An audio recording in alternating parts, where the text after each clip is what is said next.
হ্যাঁ বন্ধুরা, যারা কিস্তি নিয়েছেন তাদেরকে আমার অসংখ্য ধন্যবাদ। আর যারা কিস্তি দিচ্ছেন তাদেরকেও আমার শ্রদ্ধেয় প্রণাম স্বীকার করবেন। যারা কিস্তি নিচ্ছেন তারা কি আসলে জানেন যে কিস্তি জিনিসটা কি? কিস্তিটা যে আমি নিচ্ছি, কি করে নিচ্ছি? বিশেষ করে যারা গ্রাম বাংলার মধ্যে আছে, যাদের একদম ক্যাপাসিটি খুবই কম, মানে যা ওর আয় হচ্ছে তার থেকে বেশি হারে কিস্তিটা নিয়ে নিচ্ছে, মানে লোন নিয়ে নিচ্ছে। আর যদি লোনটাকে পরিশোধ করতে হবে, বন্ধন থেকে একটা লোন নিয়ে নিল, দেখা গেল মাসে ইনকাম তার 10,000 টাকা, কিন্তু এদিকে লোন নিয়েছে 70,000 টাকার। এরকম ধরনের ব্যাপার হয়ে যাচ্ছে। যখন কিস্তির লোকে বাড়ি আসছে মাসে মাসে, দেখা গেলো 2500 টাকা কিংবা 3,000 টাকা করে একটা অ্যামাউন্ট পড়ছে মাসে।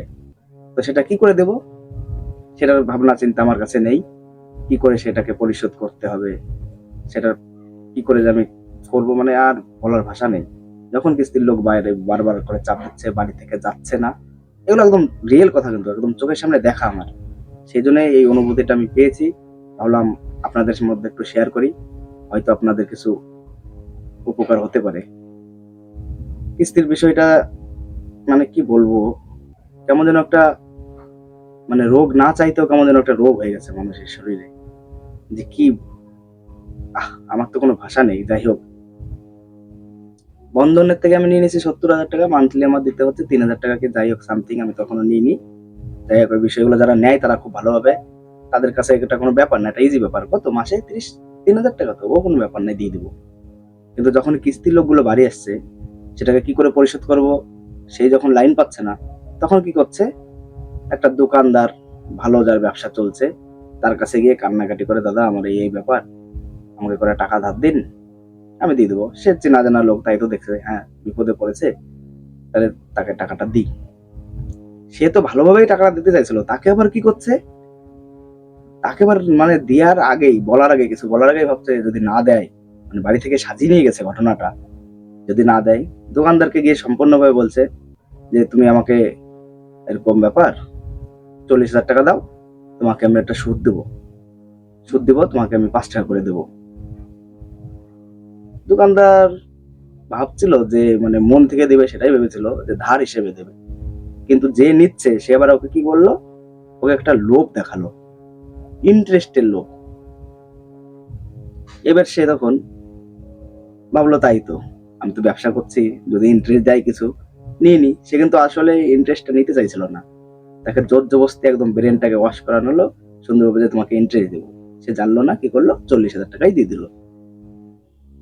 এবার 40,000 টাকার যখন ও চাইতে যাচ্ছে, ভাই আমার 40,000 টাকা দাও, তখন আজ না কাল দেবো, মিডিলে 2 দিন ভালো সার্ভিস দিল, বেশ টাইমলি টাইমলি সুদ দিয়ে দিল, মানে নেক্সট নেক্সট লেভেলে আবার যাতে ওর থেকে বেশি কিছু আনা যায় নিজের কাছে, তার জন্য কি করছে, ওর সঙ্গে সম্পর্কটা ভালো করছে। আবার এদিকে বন্ধনের কিস্তিটা পুরোভাবে শোধ করেনি, 40,000 টাকা দিয়ে দেখালো 30,000 টাকা দিয়েছে, ওই 30-এর থেকেই 10,000 টাকার এর মাসের টাকাটা দিচ্ছে, মানে যার কাছ থেকে 40,000 টাকাটা নিয়ে এসেছিল তাকে সুদ সমেত দিচ্ছে, মানে সুদটা, ইন্টারেস্টটা শুধু খাওয়াচ্ছে। সে বললো বাহ, ভালোই তো হয়েছে। তো এই করে করে কিস্তি যারা নিচ্ছে তারা কিন্তু একটা বিশাল বিপাকে পড়ছে। এরকম ধরনের করাটা কিন্তু ঠিক নয় লোকের সঙ্গে। আর বিশেষ যদি কোনো দরকার না হয়, বেকার লোন নিও না, করজোরে একদম বিনতি, এতে ক্ষতিটা কিন্তু আপনারই। কিস্তির ব্যাপারটা একটু বুঝাই, আমি যেটা বুঝতে পেরেছি, মানে আশেপাশে যা দেখছি তাই দেখে আমি বুঝতে পেরেছি। তাই ভাবছি আমার অনুভূতিটা আপনাদের সঙ্গে একটু শেয়ার করলে হয়তো আপনাদের ভালো লাগতে পারে, কিংবা ব্যাপারটা যারা এখনো নেয়নি, যারা নিয়ে ফেলেছে তারা তো নিয়ে ফেলেছে, তারা তো একদম মানে বিষ খেয়ে নিয়েছে, কি বলবো, না পাচ্ছে উগলাতে, না পাচ্ছে গিলতে, এরকম একটা ব্যাপার, মানে গলায় কাটা একদম বেঁধে গেছে তাদের। যারা নেবেন ভাবছেন তারা কিন্তু চট করে নিতে যেন না।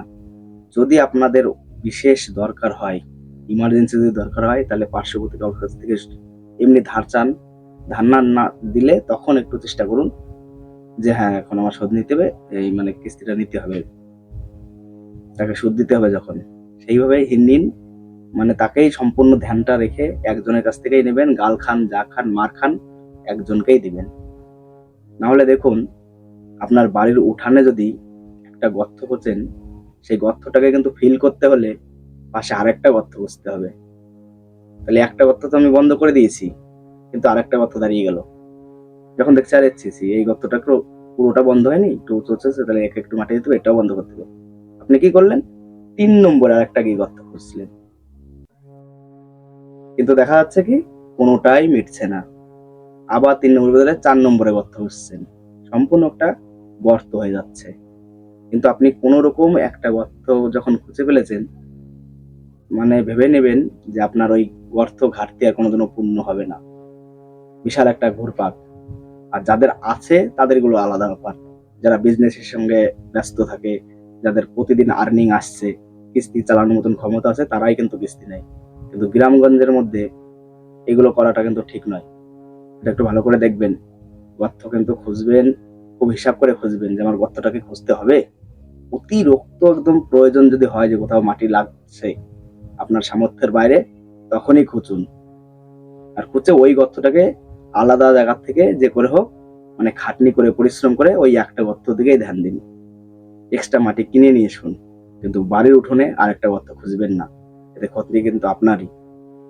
তো ফ্রেন্ড, আমার যেটা একটা অনুভূতি ছিল, বলার একটা দরকার ছিল, তাই ভাবছি এখনো অনেক পরিবার ভালো আছে, কিন্তু এরকম করে কিস্তি নিয়ে নিয়ে একদম মানে জরাজীর্ণিত হয়ে গেছে। এরকম করবেন না। মানে সুদটা যারা দিয়ে ফেলেছেন, তারা চেষ্টা করবেন তাদেরকে একটু সেভ করার, যেন সুদের হারটা বেশি না নেওয়া লাগে। সুদের ব্যবসা করেন না, কিন্তু দেখছেন আপনার কাছ থেকে নিয়ে নিয়েছে। এবার আপনারা একটা হিসাব করবেন যে ও আমাকে কত দিয়ে দিয়েছে, কিংবা আপনার লাভটা হোক না হোক, আপনার আসল টাকাটা কিভাবে উঠে আসে, সেইভাবে যদি উঠে আসে, তাহলে আপনারা চেষ্টা করবেন যেন তাকে বাঁচানোর। আমার পাশে আপনি, আপনার পাশে আমি, এই করে কিন্তু আমাদের সেটিংটা করে রাখতে হবে।